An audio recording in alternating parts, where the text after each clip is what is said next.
स्वागत है साथियों आपके अपने ही चैनल मास्टरमाइंड में। साथियों, ये क्लास है ईवीएस से, जो कि इसका मॉक टेस्ट है। आप लोग वीडियो को पूरा लास्ट तक देखिएगा और कृपया ध्यानपूर्वक सुनिएगा और बनाने का भी काम कीजिएगा। देखिए, पहला क्वेश्चन जो आपके स्क्रीन पे है, कहा जा रहा है यदि हम पक्षियों का अवलोकन करते हैं तो हम यह पाते हैं कि अधिकांश पक्षी अपनी गर्दन अत्यधिक हिलाते हैं। इसका कारण यह है कि, तो कारण बताना है। जब आप अवलोकन करते हैं तो क्या होगा? अधिकांश पक्षियों के नेत्र स्थिर होते हैं और घूम नहीं सकते। ऑप्शन नंबर बी में कहा जा रहा है इनके कान ढके होते हैं और वे उड़ सकते हैं। ऑप्शन नंबर सी में कहा जा रहा है पक्षियों के दो नेत्र होते हैं। और ऑप्शन नंबर डी में कहा जा रहा है कि इनके नेत्र दो भिन्न भिन्न वस्तुओं को एक ही समय पर फोकस कर सकते हैं। तो क्या होगा इसका जवाब? जरा आप लोग बताने का काम करें। क्वेश्चन यही था आपका, यदि हम पक्षियों का अवलोकन करते हैं तो हम यह पाते हैं कि अधिकांश पक्षी अपनी गर्दन अत्यधिक हिलाते हैं। तो इसका हिलाने का कारण पूछ रहा है, क्या कारण है? जरा आप लोग बताएं क्या होगा इसका आंसर। तो साथियों, अधिकांश पक्षियों के जो है नेत्र स्थिर होते हैं, इसलिए जो है वो क्या नहीं कर सकते हैं, घूम नहीं पाते हैं, जिसके परिणाम स्वरूप वे इधर उधर देखने के लिए गर्दन हिलाते हैं। तो मित्रों, इसका क्या हो जाएगा उत्तर? अधिकांश पक्षियों के नेत्र स्थिर होते हैं, वे घूम नहीं सकते। तो इसलिए इसका जवाब ऑप्शन नंबर आपका 1 हो जाएगा। चलिए, आप लोग भी जवाब देने का काम करें। नेक्स्ट क्वेश्चन जो आपके स्क्रीन पे है, कहा जा रहा है रीना आम पसंद करती है। रीना कोई लड़की है जो कि कहा जा रहा है कि बहुत वो आम पसंद करती है। वह इन्हें जाड़े के लिए संरक्षित करना चाहती है। निम्नलिखित में से कौन सा तरीका संरक्षण के लिए सर्वाधिक उपयुक्त है? अब जो है संरक्षण का तरीका 4 को दिया है। पहला, अचार और आम पापड़ बनाना। दूसरा देखेंगे जूस तैयार करना और वायुरोधी डिब्बे में संचित करना। तीसरा, प्लास्टिक के थैले में रखना। और चौथा, रेफ्रिजरेटर में संचित करना।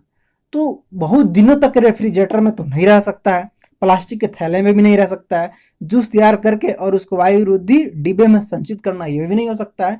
तो क्या करेगी रीना? आम का अचार या पापड़ बनाकर आमों को जाड़े के लिए संरक्षित रख सकती है। तो साथियों, इसका राइट आंसर क्या हो जाएगा? अचार और आम पापड़ बना करके जो है जाड़े के लिए संरक्षित करना चाहती है तो रख सकती है, जो कि ये सर्वाधिक उपयुक्त है सभी कथनों में।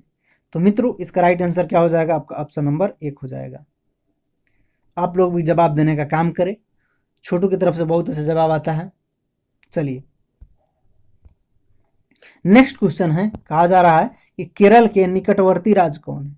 अब यहाँ पूछ रहा है आपसे कि केरल मैप से देखिए, हमेशा ईवीएस में एक क्वेश्चन रहता है, ध्यान रखिएगा, 1 या 2, ठीक है। डिस्टेंस वाला भी पूछ लेता है, दूरी वाला, कितना दूरी है बताइए, तो रहता है, आप लोग जरूर पढ़ेंगे। चलिए बनाइए इस क्वेश्चन को। कहा जा रहा है कि केरल के निकटवर्ती राज्य कौन है?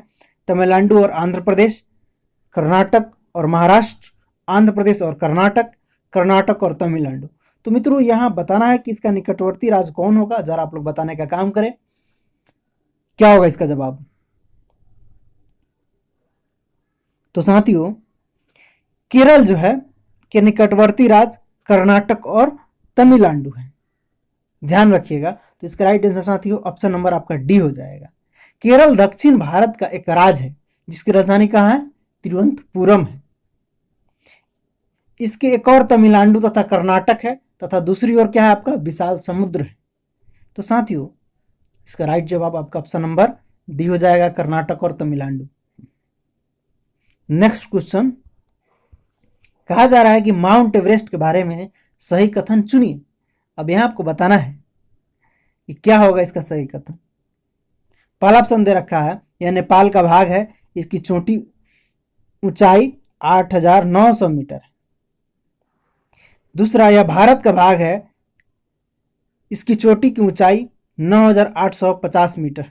तो साथियों, माउंट एवरेस्ट जो है ये भारत का भाग नहीं है, तो ये कभी नहीं होगा, ध्यान रखिएगा। ये नेपाल का भाग है, इसको नेपाल में सागरमत्था के नाम से जाना जाता है, ठीक है। दूसरा, यह तिब्बत का भाग है, यह भी नहीं होगा। तीसरा, यह जम्मू और कश्मीर का भाग है और इसकी चोटी की ऊंचाई 8,900 मीटर है। तो जम्मू और कश्मीर का भी भाग नहीं है, ये नेपाल का भाग है। तो देखेंगे पहला ऑप्शन क्या कहा जा रहा है, यह नेपाल का भाग है, इसकी चोटी की ऊंचाई 8,900 मीटर है, जो कि ये सबसे सर्वाधिक सही कथन है मित्रों। इसका राइट जवाब ऑप्शन नंबर आपका 1 हो जाएगा। चलिए नेक्स्ट क्वेश्चन जो आपके स्क्रीन पे है, कहा जा रहा है कि कांसा यानी कि ब्रॉन्ज जिसको बोलते हैं, दो धातुओं का मिश्रण है। ये दो धातु कौन कौन है? तांबा और टीन, तांबा और लोहा, एल्युमिनियम और टीन, तांबा और जस्ता। तो कांसा किन धातुओं का मिश्रण है? क्या होगा इसका जवाब? जरा आप लोग बताएं, जवाब दीजिए मित्रों। तो साथियों, कांसा जो है किसका मिश्रण है? तांबा और टीन का मिश्रण है साथियों। ये दो धातुओं का मिश्रण होता है, तब जाकर के आपका कांसा बनता है, ब्रॉन्ज बनता है। तो इसका राइट आंसर साथियों ऑप्शन नंबर आपका 1 हो जाएगा। नेक्स्ट क्वेश्चन जो आपके स्क्रीन पे है, कहा जा रहा है कुछ पक्षी हमारे तुलना में 4 गुनी अधिक दूरी तक देख सकते हैं। ये पक्षी कौन है? अगर आप 10 किलोमीटर देखते हैं तो ये पक्षी हमसे 4 गुना अधिक यानी कि 40 किलोमीटर देखेगी। बाज, कबूतर या तोता, या चील, बाज या गिद्ध, पख्ता, कौआ, मोर, या डी में कहा जा रहा है कौआ, चील या बुलबुल। तो मित्रों आप लोग बताइए इसका क्या आंसर होगा। वो कौन सा पक्षी है जो हमारी तुलना में यानी कि मनुष्य के तुलना में जो है 4 गुनी जो है अधिक तेज देख सकती है दूरी तक? तो क्या होगा इसका जवाब? जरा आप लोग बताने का काम करें। छोटू तो बहुत अच्छा जवाब देता है, आप लोग भी आज अच्छा दे रहे हैं आज, लेकिन जवाब दीजिए। देखिए लजाइए, शर्माइए मत, लिखिए क्या होगा इसका आंसर, कमेंट में जरूर लिखिए। वीडियो को रोक दीजिए और लिखिए क्या होगा इसका जवाब। जरा आप लोग बताइए कौन जो है पक्षी 4 गुना देख सकता है? ऑप्शन आपके पास है, बताइए क्या होगा इसका जवाब। तो चील, बाज तथा जो गिद्ध है ये मनुष्य की तुलना में 4 गुना जो है अधिक दूरी तक देख सकता है। तो मित्रों इसका राइट आंसर क्या हो जाएगा? चील, बाज और गिद्ध। तो मित्रों इसका राइट आंसर ऑप्शन नंबर आपका बी हो जाएगा। नेक्स्ट क्वेश्चन जो है, कहा जा रहा है कि मधुमक्खी पालन के विषय में सही कथन को चुनिए। अब मधुमक्खी पालन से आपको चुनना है। मधुमक्खी पालन को क्या बोलते हैं? एपीकल्चर बोलते हैं, ध्यान रखिएगा। जो कि मधुमक्खी क्या करता है, या फूलों को आकर्षित करता है। चलिए, तो कहा जा रहा है कि मधुमक्खी पालन के विषय में सही कथन को चुनिए। पहला है, मधुमक्खी पालन शुरू करने का सबसे अच्छा समय जनवरी से मार्च तक है। या दूसरा ऑप्शन पढ़ेंगे, लीची के फूल मधुमक्खियों को लुभाते हैं। तीसरा ऑप्शन, मधुमक्खी पालने और उनके द्वारा उत्पादित शहद का भंडारण करने के लिए बक्से की आवश्यकता होती है। या ऑप्शन नंबर 4 में कहा जा रहा है मधुमक्खियों के लिए मीठा घोल बनाने के लिए चीनी खरीदी जाती है। तो ये 4 ऑप्शन है, कृपया ध्यानपूर्वक सुनिएगा, आप लोग देखिए भी। चलिए अब इसके बाद आपको जवाब देना है। पहला ऑप्शन दे रखा है 1, 3 और 4। दूसरा ऑप्शन दे रखा है क्या चीज, 1, 2 और 3। और तीसरा ऑप्शन दे रखा है 2 और 3। और चौथा ऑप्शन दे रखा है 1 और जो है 4। तो साथियों क्या होगा इसका जवाब? जरा आप लोग बताने का काम करें। तो यहां से ही छांटना पड़ेगा आपको मधुमक्खी पालन के विषय में सही कथन चुनने के लिए। तो मित्रों मधुमक्खी पालन के विषय में, मधुमक्खी पालन शुरू करने का सबसे अच्छा समय जनवरी से मार्च तक है। क्या ये सही है? बताइए क्या होगा इसका जवाब। लीची के फूल मधुमक्खियों को तो लुभाते हैं, तो जान रहे हैं, कन्फर्म है। ठीक है, तो चलिए इसको ले लेते हैं। 2 तो आपका हमेशा होगा। तीसरा लेके चलिए, मधुमक्खी पालने और उनके द्वारा उत्पादित शहद का भंडारण करने के लिए बॉक्सों की आवश्यकता होती है। तो हाँ, बॉक्सों की भी आवश्यकता होती है, ये भी जरूरी है, इसके बिना मधुमक्खी पालन हो ही नहीं सकता है। ठीक है, और देखिए चौथा ऑप्शन कह रहा है मधुमक्खी के लिए मीठा घोल बनाने के लिए चीनी खरीदी जाती है। बताइए, तो हाँ चीनी भी खरीदी जाती है। तो मित्रों देखिए, अगर ऑप्शन के अनुसार हम देखते हैं, ठीक है, तो ये भी होगा और ये भी है, और आपका मतलब 2, 3 और 4 है। ठीक है, लेकिन हमको क्या ऑप्शन चुनना है, इसमें चुनना है मित्रों। ठीक है, लेकिन ध्यान रखिएगा जनवरी से मार्च तक मधुमक्खी पालन शुरू किया जा सकता है। तो अगर ऑप्शन के अनुसार देखा जाए तो 1, 2 और 3 और 4 तो हमको पहले ही ऑप्शन में है। ठीक है, तो मित्रों इस क्वेश्चन का जवाब आपका ऑप्शन नंबर 1 होगा, यानी कि 2, 3 और 4। लेकिन ध्यान रखिएगा, मधुमक्खियों का जो है जनवरी से लेकर मार्च तक मध्य मधुमक्खी का पालन शुरू किया जा सकता है। तो इसका राइट आंसर तो आपका ऑप्शन नंबर 1 हो जाएगा। नेक्स्ट क्वेश्चन बहुत अच्छा क्वेश्चन है जो आपके स्क्रीन पे है, कि हमेशा ऐसा क्वेश्चन आपके एग्जाम में एक हमेशा आएगा ही, यात्रा एवं दूरी से। तो इसको बनाने का आप लोग काम कीजिएगा। कहा जा रहा है किसी छात्रा ने अपनी यात्रा जो है अहमदाबाद से नागरकोइल की यात्रा के बारे में अपनी डायरी में नीचे दी गई जानकारी नोट की। ठीक है, दिनांक जो है 10/2/2014 को जो है चलती है। अहमदाबाद स्टेशन का नाम है। पहुंचने का समय उसको स्टेशन पर पहुंचती है 11:30 में। ठीक है, लेकिन उसका गाड़ी खुलता है 11:50 में। तो यहां से आपको चूज करना है समय, और गांधीधाम से किलोमीटर दूर में, और यहां से इसका नागरकोइल फिर स्टेशन का नाम है, और यहाँ पहुंचती है 4:45 में, और इतना दूरी है। तो दूरी निकाल सकते हैं आप, इसको इसमें से घटा दीजिए तो दूरी निकल जाएगा। तो 2649 में से घटाइएगा तो कितना आएगा आपको बताइए, घटा करके बताइए आप लोग कितना आएगा दूरी, जवाब दीजिए छोटू। तो घटाइएगा तो क्या आएगा आपको 23:48 आपका दूरी हो जाएगा। जब दूरी पूछे तो आपको इतना होगा, ध्यान रखिएगा। और देखिए अगर आपको समय पूछता है तो आप क्या करेंगे, देखिए 11:50 से चल रहा है। ठीक है, तो 11:50 10 तारीख को चल रहा है, तो 11:50 से लेकर के, ठीक है, 11:50 11:02 तक कितना हो जाएगा आपका 24 घंटा हो जाएगा। ठीक है, प्लस 11:50 जो है लेकर के 11/2 तारीख से 11 तारीख से और 12 तारीख तक, ठीक है ना। तो 11:50 से लेकर के 4:45 तक कितना आपको लगेगा बताइए, जो निकालिएगा तो कितना लगेगा 16 घंटा 55 मिनट। तो इसको आप जोड़ दीजिए तो क्या हो जाएगा आपका 0 3 1 4, यानी कि आपको हो जाएगा 40 घंटे 55 मिनट। चलिए, यानी कि आपका समय लग गया 40 घंटे 55 मिनट, और इसका दूरी 2348 किलोमीटर। चलिए अब जो है ऑप्शन को देखते हैं। कहा जा रहा है कि अहमदाबाद से नागरकोइल की दूरी 2348 है। तो हाँ मित्रों है, ये तो एकदम राइट सही है, क्योंकि हमने दूरी निकाल लिया है, घटा दिया था। दूसरा, इस दूरी को रेलगाड़ी 40 घंटे 55 मिनट में तय करती है। हाँ तो ये भी है, इतना समय लेती है वो। इस दूरी को रेलगाड़ी 28 घंटे 55 मिनट में तय करती है। नहीं, ये तो गलत है। रेलगाड़ी की औसत चाल जो है 80 किलोमीटर प्रति घंटा है।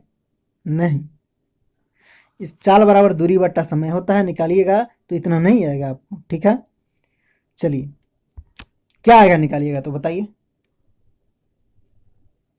निकालिएगा मित्रों तो आपको क्या आएगा 57 किलोमीटर प्रति घंटा। तो ऑप्शन को देखते हैं।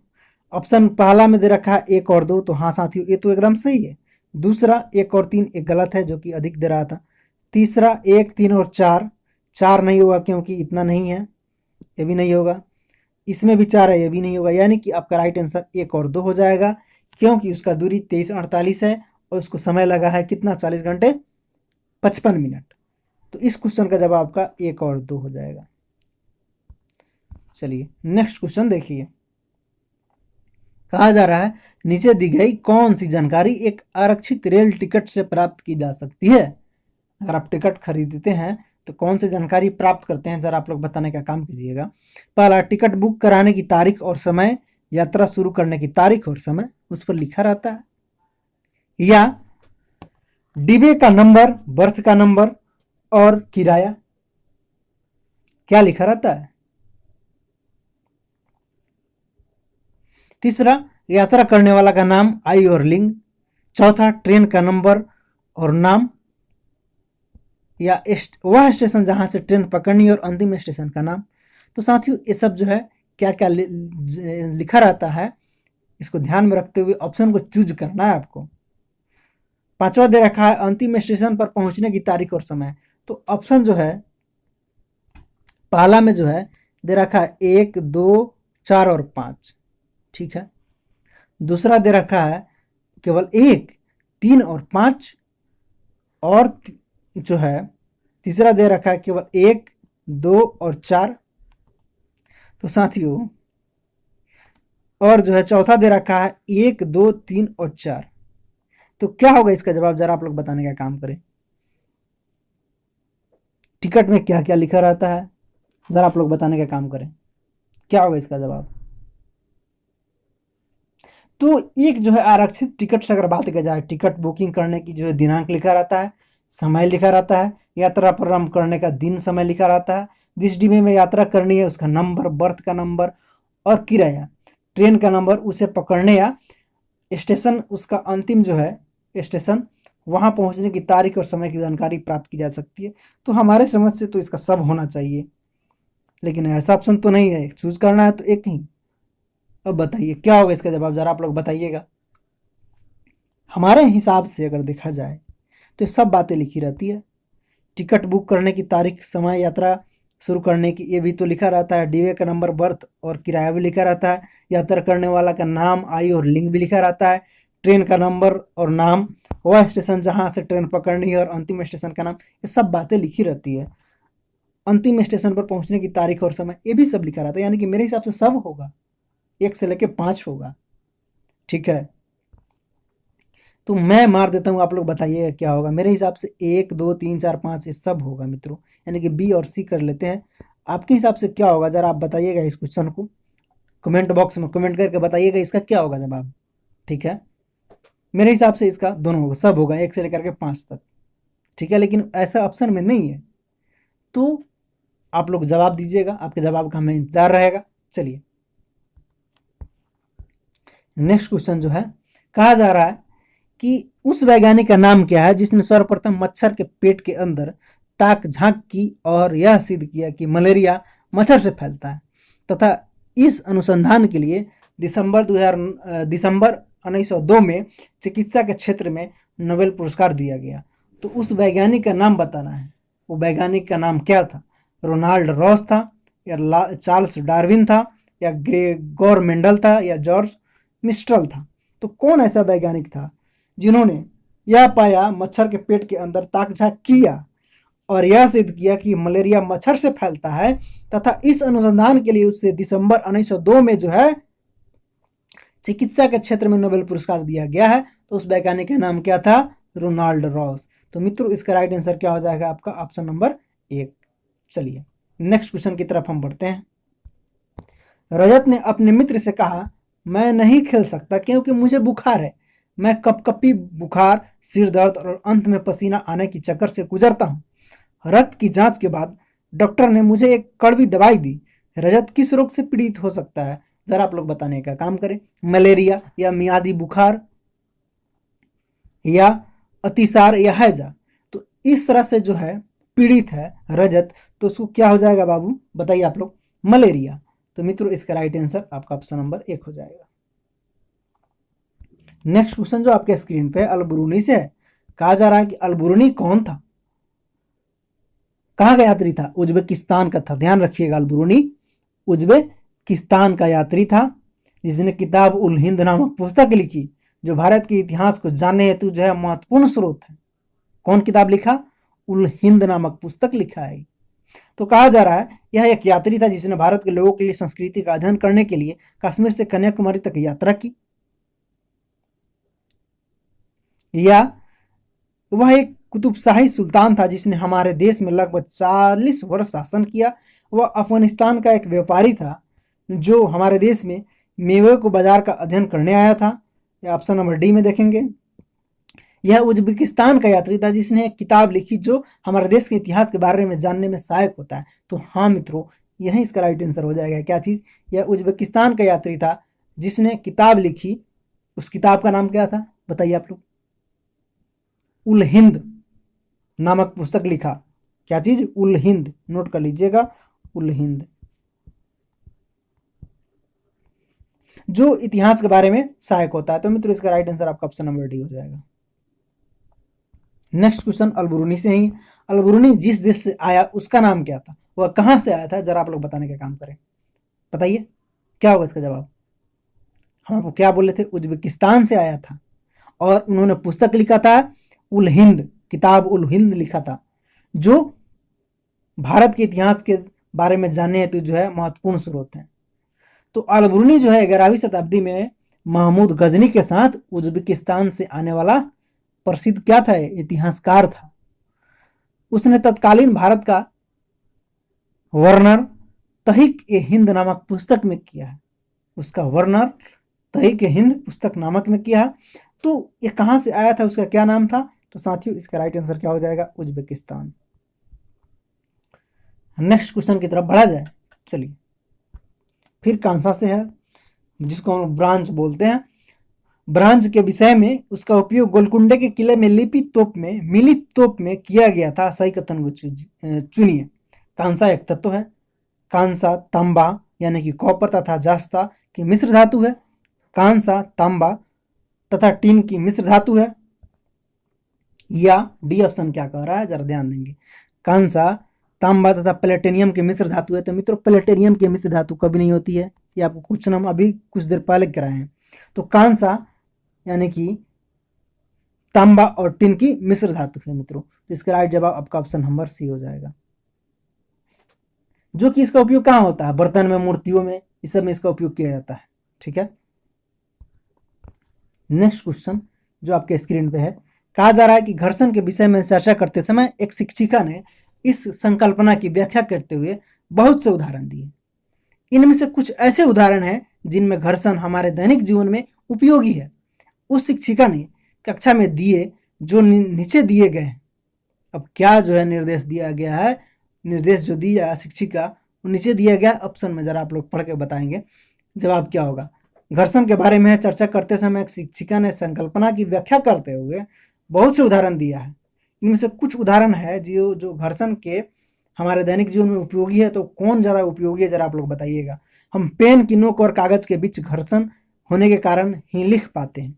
क्या ऐसा कर पाते हैं आप, बताइए। तो बिल्कुल आप कर सकते हैं, घर्षण के बिना नहीं हो सकता है, आपका पेन नहीं चल सकता, नहीं लिख सकते हैं। तो हम पेन की नोक और कागज के बीच घर्षण होने के कारण ही लिख पाते हैं। अगर घर्षण नहीं होगा तो हम लोग नहीं लिखेंगे। ठीक है, तो ये तो सही है। चलिए, हम फर्श पर हमारे पैरों को फर्श के बीच घर्षण के कारण चल पाते हैं, बताइए क्या होगा इसका जवाब। हम फर्श पर हमारे पैरों और फर्श के बीच घर्षण के कारण हम चल पाते हैं, बिल्कुल। ऊर्ध्वाधर रूप से फेंकी गई कोई गेंद घर्षण के कारण ही हमारे पास लौटती है। घर्षण के कारण ही हम किसी गतिशील वाहन के ब्रेक को लगाकर रोक सकते हैं। तो इनमें से सही उदाहरण कौन है, जरा आपको बताना है। ठीक है, तो मित्रों अब आपको ऑप्शन को चूज करना है। ठीक है ना, देखिए ए, बी और सी। तो ए में क्या था, पेन के कारण हम लोग, घर्षण के कारण ही हम लोग लिखते हैं। तो एकदम बात सही है, ये भी सही है। हम फर्श पर हमारे पैरों और फर्श के बीच घर्षण के कारण चलते हैं, तो ये भी बात सही है। बिना घर्षण के हम लोग चल नहीं सकते हैं। ऊर्ध्वाधर ऊपर फेंकी गई गेंद घर्षण के कारण ही हमारे पास वापस लौटती है, बताइए।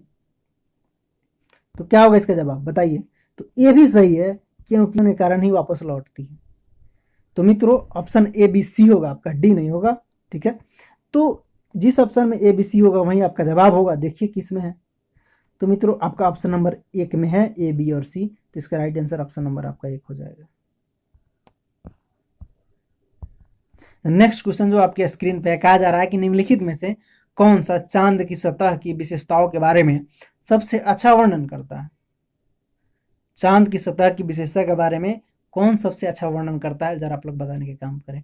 पानी नहीं, गहर है या ऊंचे पहाड़ है, हवा नहीं, गुरुत्व नहीं या पानी नहीं, हवा नहीं या गुरुत्व नहीं या समतल सतह।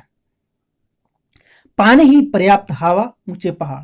तो क्या होगा इसका जवाब, कौन सा जो है सही वर्णन करता है, चांद के सतह के बारे में विशेषता देता है, जरा आप लोग बताने का काम करें।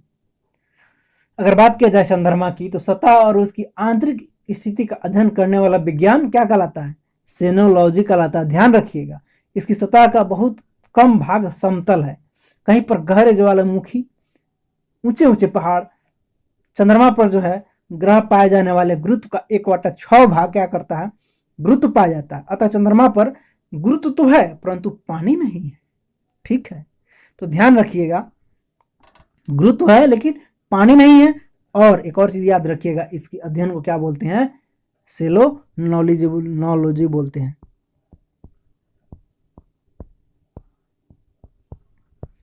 ठीक है, जब भी पूछे तो ध्यान रखिएगा। तो यहां पानी नहीं है, ठीक है, गुरुत्व तो है। तो बताइए इसका क्या होगा जवाब जरा आप लोग। तो मित्रों पानी नहीं है, गहर है, ऊंचे पहाड़ है। ठीक है, इसमें देखिए दूसरे ऑप्शन में कह रहा है हवा नहीं है, पानी नहीं है, गुरुत्व नहीं है। गुरुत्व है इसलिए नहीं होगा। ये भी कह रहा है गुरुत्व नहीं है, ऐसा नहीं, गुरुत्व तो है। ऊंचे पहाड़, पानी नहीं है, पर्याप्त हवा। ठीक है, ऊंचे पहाड़, हवा, हवा भी नहीं है। तो मित्रों इसका राइट आंसर क्या हो जाएगा आपका, ऑप्शन नंबर 1, पानी नहीं है, गहरे है, ऊंचे पहाड़ है। तो इसका राइट आंसर ऑप्शन नंबर आपका 1 हो जाएगा। अभिभावक शिक्षक अंतः क्रियाओं को उपलब्ध कराने का मुख्य उद्देश्य क्या है। एक दूसरे के साथ सामाजिक संबंध विकसित करना, एक दूसरे की कमियों को उजागर करना, विद्यालयों में हो रहे क्रियाकलापों के बारे में जानकारी को साझा करना, या पुनर्बलन और सुधार के लिए बच्चे की योग्यताओं को, कमजोरियों के बारे में चर्चा करना। तो क्या होगा जरा इसका जवाब आप लोग दीजिए। इस क्वेश्चन का आंसर क्या होगा। देखिए पुनर्बलन और सुधार के लिए बच्चे की योग्यता और कमजोरियों का मूल्यांकन करते हुए बच्चे के भविष्य के निर्माण के विषय में आवश्यक बिंदुओं पर ध्यान देना अभिभावक शिक्षक अंतःक्रियाओं के उपलब्ध कराने का मुख्य उद्देश्य है। तो ध्यान रखिएगा इसका क्या होगा जवाब, जरा आप लोग बताने का काम कीजिए। पुनर्बलन और सुधार के लिए इस पर आपको ध्यान देना होगा और कमजोरियों के बारे में चर्चाओं में शामिल करना होगा। तो मित्रों इसका राइट आंसर आपका ऑप्शन नंबर डी हो जाएगा। नेक्स्ट क्वेश्चन जो आपके स्क्रीन पे है, कहा जा रहा है कि कक्षा 5 का समीर अक्सर समय पर पर्यावरण अध्ययन की शिक्षिका के पास दत्त कार्य यानी कि असाइनमेंट जमा नहीं करता। इससे निपटने का सर्वोत्तम सुधारात्मक उपाय क्या हो सकता है। कक्षा 5 का जो है कोई लड़का है जिसका नाम समीर है, वह जो है अधिकांश पर्यावरण संबंधी जो है अध्ययन की शिक्षिका के पास अपना असाइनमेंट नहीं जमा करना चाहता है। तो इसको सुधारने के लिए सर्वोत्तम उपाय क्या हो सकता है, जरा आप लोग बताइए क्या होगा इसका जवाब। तो ऑप्शन नंबर 1 में देखते हैं, अनियमितता के कारण पता करना और समीर को परामर्श देना। तो बिल्कुल है, परामर्श दीजिएगा तभी हो सकता है, इससे बड़ा कोई उपाय नहीं होगा। उसकी अनियमितता के बारे में अभिभावकों के लिए एक नोट लिखना। लेकिन क्वेश्चन में कह रहा है कि सर्वोत्तम सुधारात्मक उपाय क्या हो सकता है।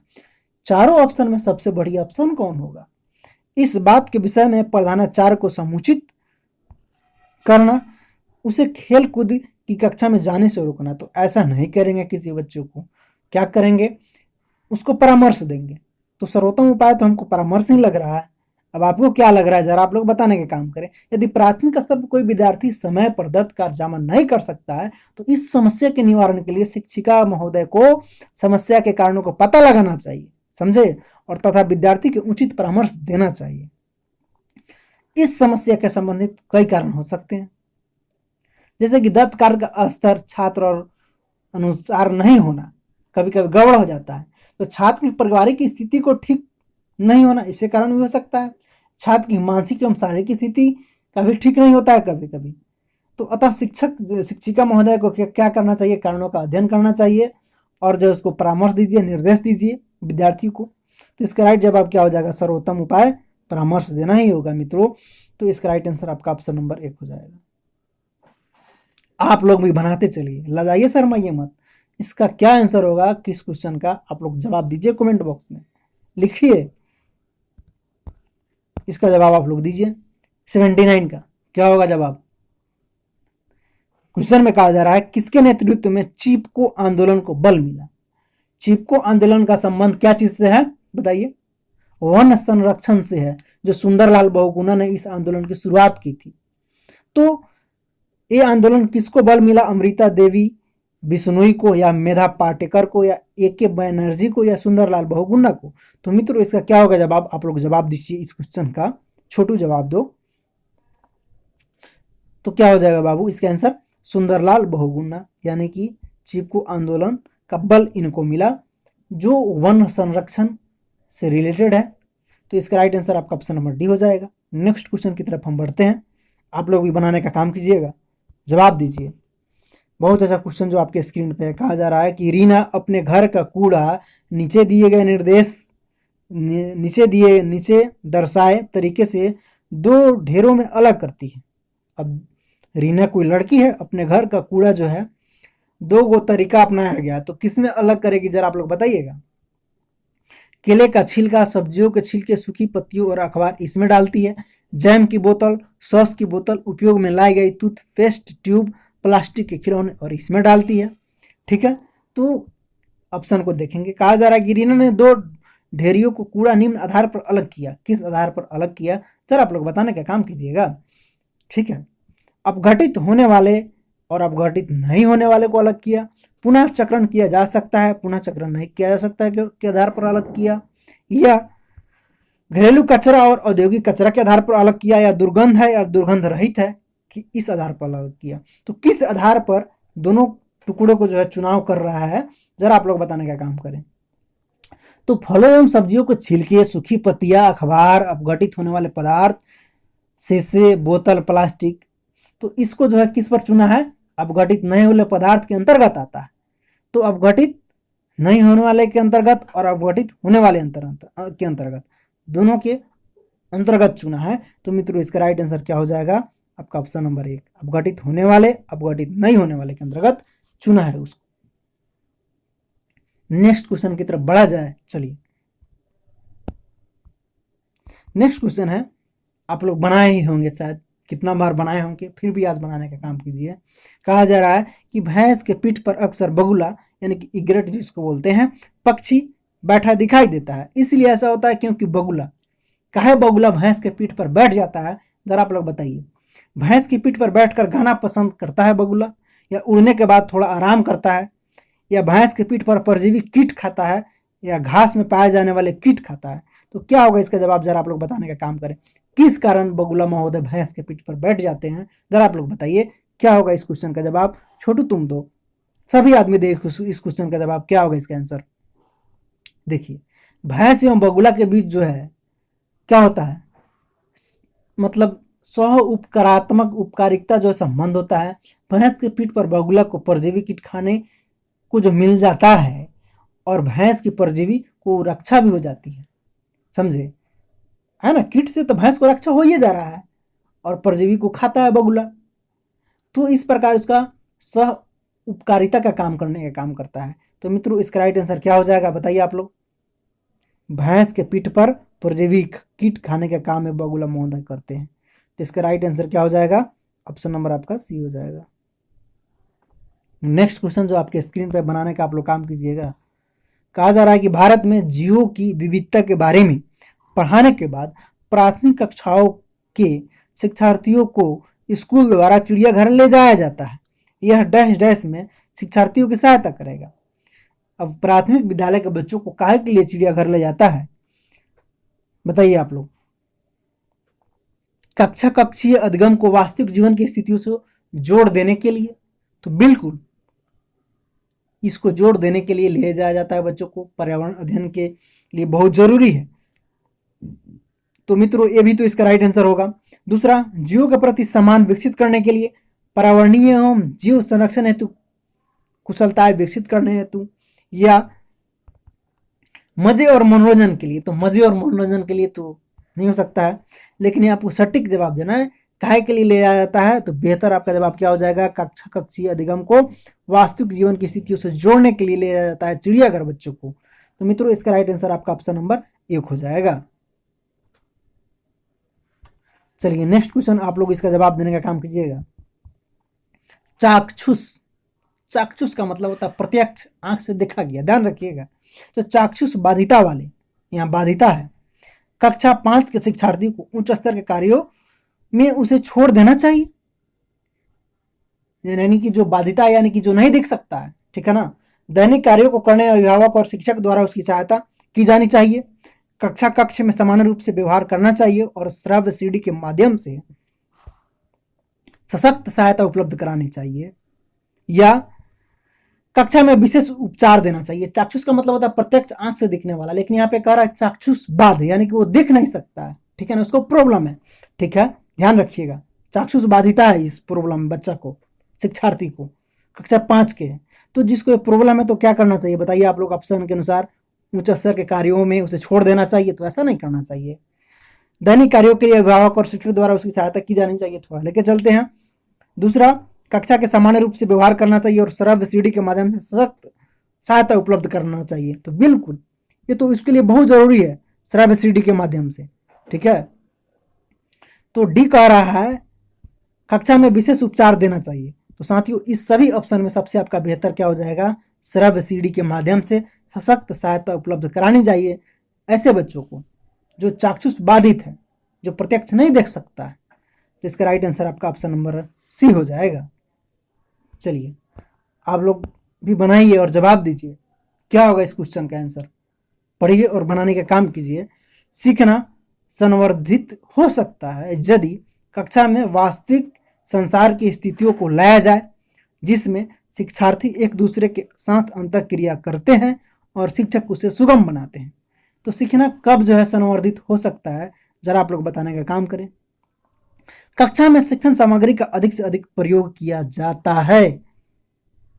दूसरा, शिक्षक विभिन्न प्रकार के व्याख्यानों और स्पष्टीकरणों का प्रयोग करते हैं।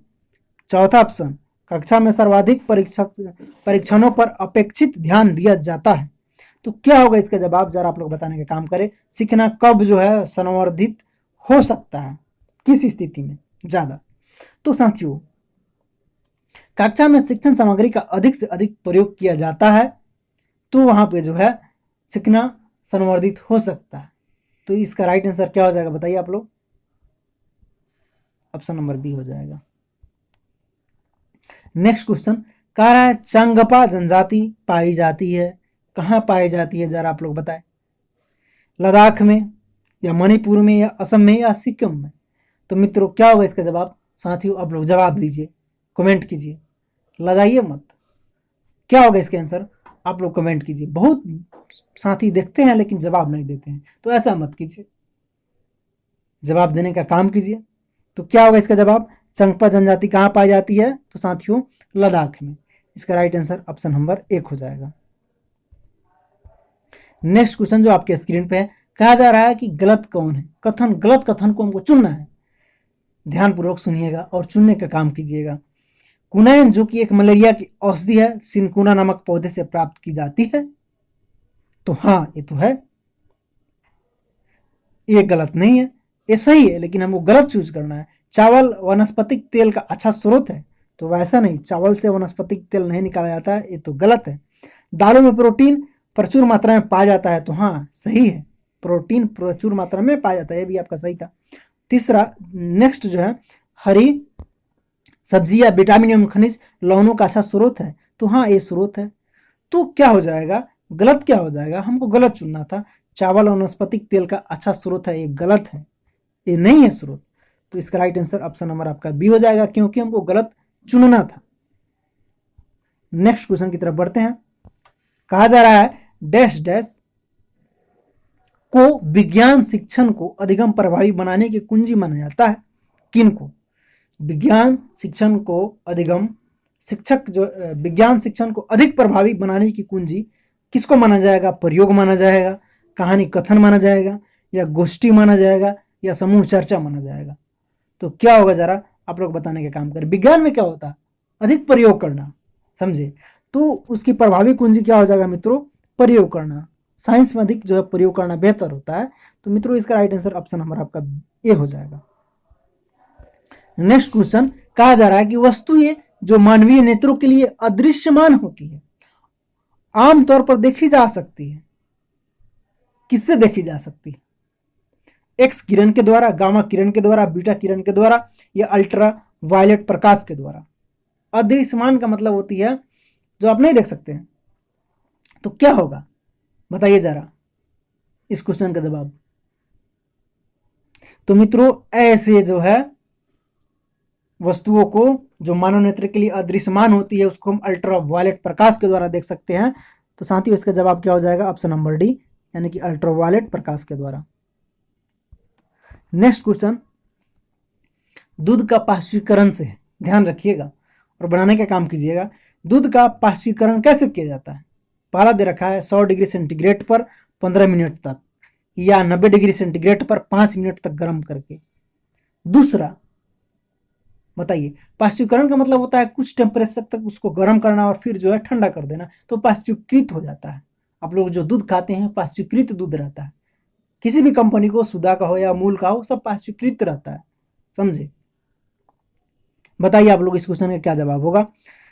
100 से डिग्री सेंटीग्रेड पर 15 मिनट तक या 90 डिग्री सेंटीग्रेड पर 5 मिनट तक गर्म करेंगे करके, या 100 डिग्री सेंटीग्रेड पर 15 मिनट तक, या 90 डिग्री सेंटीग्रेड पर 32 मिनट तक, या 71 डिग्री सेंटीग्रेड पर 15 मिनट तक, या 62 डिग्री सेंटीग्रेड पर 5 सेकंड तक गर्म करके। या ऑप्शन नंबर डी में क्या कह रहा है बाबू, देखा जाए। डी में कह रहा है 71 डिग्री सेंटीग्रेड पर 15 सेकंड तक, या 62 डिग्री सेंटीग्रेड पर 32 मिनट तक गर्म करके। तो साथियों दूध का जो पाश्चुरीकरण कब होता है, 71 डिग्री सेंटीग्रेड पर 15 सेकंड तक, या 62 डिग्री सेंटीग्रेड पर आप 32 मिनट तक गर्म करके पाश्चुरीकृत कर सकते हैं। तो मित्रों इसका राइट जवाब क्या हो जाएगा, ऑप्शन नंबर आपका डी हो जाएगा। आज का लास्ट क्वेश्चन, और आप लोग जवाब देने का काम कीजिएगा। कहा जा रहा है विज्ञान के एक शिक्षक को मैंग्रोव पादपों की तलाश हेतु विद्यार्थियों को किस क्षेत्र में खोज के लिए प्रोत्साहित करना चाहिए? मरुद्भिद क्षेत्र में, लवणोद्भिद दलदल में, या गर्म या आर्द्र क्षेत्र में, या शीत क्षेत्र में। क्वेश्चन को एक बार फिर से पढ़ते हैं। विज्ञान के एक शिक्षक को मैंग्रोव पादपों की तलाश हेतु विद्यार्थी को किस क्षेत्र में खोज के लिए प्रोत्साहित करना चाहिए? मरुद्भिद क्षेत्र में, या लवणोद्भिद दलदल में, या गर्म एवं आर्द्र क्षेत्र में, या शीत क्षेत्र में। तो इस क्वेश्चन का क्या जवाब होगा, जरा आप लोग जवाब दीजिएगा। आपके कमेंट का हमें इंतजार रहेगा। इस क्वेश्चन का जवाब हम लोग नेक्स्ट क्लास में हम देने का काम करेंगे। जो साथी हमारे चैनल पर नए हैं, आप इस चैनल को जरूर सब्सक्राइब कर लीजिए और घंटी को दबा दीजिएगा। और आप लोगों से गुजारिश है कि इस वीडियो को आप अपने सारे दोस्तों में जरूर शेयर कर दें। आपकी एग्जाम हर हाल में होगी, घबराए मत। जो तारीख है घोषित है उसी डेट पे होगी, ध्यान रखिएगा। और इस बार वैकेंसी आएगी KVS की, ध्यान ये भी चीज़ को रखिएगा। आप लोग पढ़ते रहिए। हम फिर मिलते हैं नेक्स्ट वीडियो में। वीडियो देखने के लिए बहुत बहुत धन्यवाद। जय हिंद, जय भारत।